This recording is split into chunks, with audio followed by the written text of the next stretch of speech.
Welcome back. So for today's lesson, we will start with knowing ano ba talaga yung meaning ng content.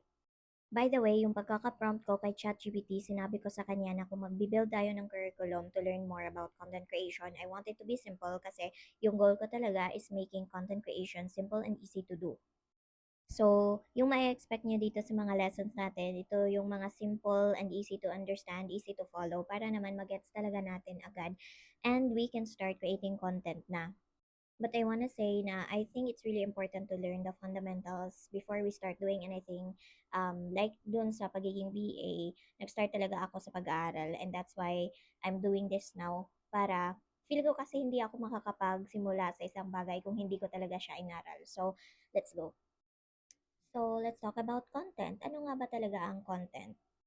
So, yung mga nakikita natin sa social media, whether it's dito sa TikTok, sa other apps, so reels, mga short form videos, ganyan. Content yan siya. Content is communication with a purpose. So, kung ano yung mga pinagpo-post natin, meron at meron yung purpose.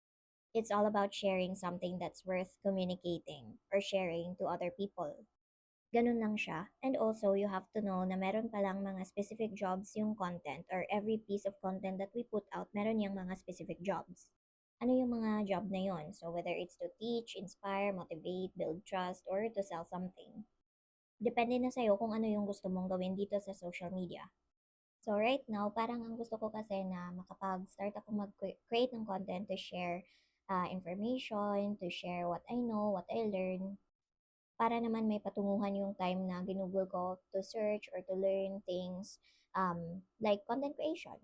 And also, I wanna challenge myself and to experiment kung talaga bang gagana yung content na mga ganito na simple lang, na nagsishare, ganyan. And I'm really just trying to find my own lane, ganun. So, as you can see, hindi pa talaga ako marunong mag-explain, but I'm trying my best to really simplify things. And if you want to learn the next lesson, follow for more.